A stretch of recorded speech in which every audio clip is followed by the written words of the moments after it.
ദൈവനാമത്തിന് മഹത്വം ഉണ്ടാകട്ടെ. നമ്മുടെ കർത്താവായ യേശുക്രിസ്തുവിൻ്റെ നാമത്തിൽ എല്ലാവർക്കും എൻ്റെ സ്നേഹവന്ദനം. യുഗങ്ങളുടെ ക്രിസ്തു ഭാഗം 17. പഴയ നിയമത്തിൽ ദൈവത്തിന് ഉപയോഗിച്ചിരിക്കുന്ന പേരുകളിൽ ആദ്യത്തേതായിരുന്നു ഏലോഹിം എന്നത്. നാം അത് കേട്ടു. തുടർന്ന് ഏൽ, ദൈവം. ഈ പദത്തിന് ശക്തൻ അഥവാ ഭരണകർത്താവ് എന്നർത്ഥം. ഉൽപ്പത്തി 31:13 പുറപ്പാട് 20:5 കാണുക. അതുപോലെ എൽ ശദ്ദായി, സർവശക്തിയുള്ള ദൈവം. പുറപ്പാട് 6:3 സംഖ്യ 24:4 ഈ അർത്ഥത്തിൽ ഉപയോഗിച്ചിരിക്കുന്നു. മറ്റൊന്ന് ഏല്യോൻ എന്നത് അത്യുന്നതനായ ദൈവം. ഉൽപ്പത്തി 14:18 സങ്കീർത്തനം 82:6. അതുപോലെ അഡോണായി, കർത്താവ് എന്നാണ്. ദാസന്മാർ യജമാനന്മാർക്ക് ഈ പദം ഉപയോഗിച്ച് വന്നിരുന്നു. പ്രവാചകന്മാരാണ് ഈ പദം അധികം ഉപയോഗിച്ച് കാണുന്നത്. യെശയ്യാ 6:11 21:6 യിരെമ്യാവ് 46:10 കൂടി നോക്കിക്കാണുക. അതുപോലെ യഹോവ എന്ന നാമം. ഇതിൻ്റെ ധാത്വാർത്ഥം സൂക്ഷ്മമായി അറിയുവാൻ കഴിഞ്ഞിട്ടില്ല. എന്നാൽ മോശയുടെ കാലം മുതൽക്ക് ഇതിന് ശാശ്വതൻ അഥവാ സ്ഥിതി ചെയ്യുന്നവൻ എന്നർത്ഥം അംഗീകരിക്കപ്പെട്ടു വന്നിരിക്കുന്നു.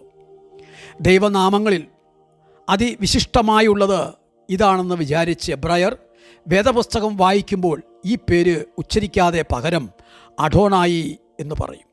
നോക്കൂ, പുറപ്പാട് 3:14. അതുപോലെ യാഹ്, സങ്കീർത്തനം 63:4 പുറപ്പാട് 15:2 യഹോവ എന്നെഴുതിയിരിക്കുന്നു. അതുപോലെ യഹോവ സബായോത്ത്, സൈന്യങ്ങളുടെ യഹോവ എന്നർത്ഥം. പ്രവാചകന്മാർ ഈ പദം ധാരാളമായി ഉപയോഗിച്ച് കാണുന്നുണ്ട്. ദൈവം ഇസ്രായേലിൻ്റെ സൈന്യങ്ങൾക്ക് കർത്താവ് എന്നുള്ള അർത്ഥത്തിൽ പ്രയോഗിക്കപ്പെട്ടുവെന്ന ഈ പദം പിന്നീട് അവൻ ദൈവദൂതന്മാരുടെ കർത്താവാണെന്നുള്ളതിനെ സൂചിപ്പിച്ചു. കാണുക യെശയ്യാ 1:9 6:3. പലപ്പോഴും ഈ പറയപ്പെട്ട പദങ്ങളിൽ രണ്ടും ഒന്നും ചേർന്ന് വരുന്നുണ്ട്. യഹോവ, ഏലോഹിം എന്ന് പലതവണ എഴുതിയും നാം കാണുന്നുണ്ട്. പുരാതന എബ്രായരുടെ അഭിപ്രായം കൂടി നാം നോക്കുകയാണെങ്കിൽ ശിലാസ്തംഭങ്ങൾ, വൃക്ഷങ്ങൾ, ഉറവകൾ മുതലായ ചില നിർദ്ദിഷ്ട സ്ഥാനങ്ങളിലാണ് ദേവതാവാസമെന്ന് കനാന്യർ മുതലായ ശേമ്യ ജാതിക്കാർ വിശ്വസിച്ചിരുന്നുവെന്നും എബ്രായരും ആരംഭത്തിൽ ഇത്തരം അഭിപ്രായക്കാരായിരുന്നുവെന്നും വേദപുസ്തകത്തിൽ ചില ഭാഗങ്ങൾ ശ്രദ്ധിക്കുമ്പോൾ നമുക്ക് തോന്നാം.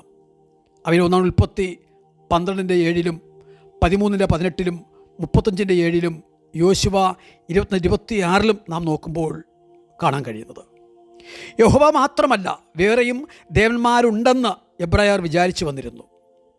കാണുക ഉൽപ്പത്തി 31:30 ന്യായാധിപർ 17:5 1 ശമൂവേൽ 28:13.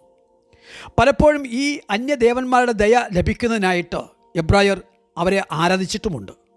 എങ്കിലും യഹോവ മാത്രമാണ് തങ്ങളുടെ ദൈവമെന്ന് അവർ വിശ്വസിച്ചിരുന്നത് ആയതിനാൽ അന്യദേവന്മാരെ ഒരിക്കലും സ്വന്തം ദേവന്മാരായി അവർ സ്വീകരിച്ചിട്ടില്ല എന്നുള്ളത് പഴയ നിയമത്തിൽ നിന്ന് വളരെ വ്യക്തമാക്കി നമുക്ക് കാണാൻ കഴിയുന്നുണ്ട്.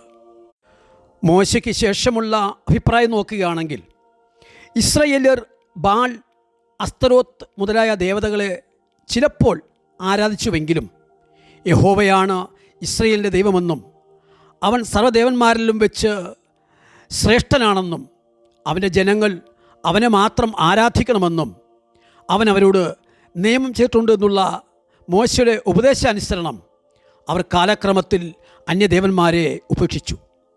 യഹോവയിൽ മാത്രം ഭക്തിയുള്ളവരായി തീർന്നു. ആദ്യകാലത്ത് അവർ യഹോവ മനുഷ്യരൂപിയായ ഒരു രാജാവാണെന്ന് വിചാരിച്ച് അവൻ്റെ കൈ, വായ്, അധരങ്ങൾ, ചെങ്കോൽ, സിംഹാസനം മുതലായവയെ വർണ്ണിക്കുകയും അവൻ അവർക്ക് യുദ്ധത്തിൽ ജയം നൽകുമെന്ന് വിശ്വസിക്കുകയും ചെയ്തു വന്നു.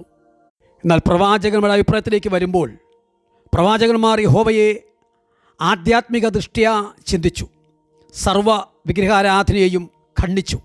യഹോവ സർവ്വവ്യാപിയും പരിശുദ്ധനും സ്നേഹസമ്പൂർണനും തിന്മയെ ദേഷിച്ച് അതിൽ നിന്ന് എല്ലാവരെയും രക്ഷിപ്പാൻ തൽപരനുമാണെന്ന് പഠിപ്പിച്ചു. യിരെമ്യാവ് 23:24 യെശയ്യാ 6:3 തുടർന്ന് അനേക വാക്യങ്ങളും ഇതിനടിസ്ഥാനമായുണ്ട്.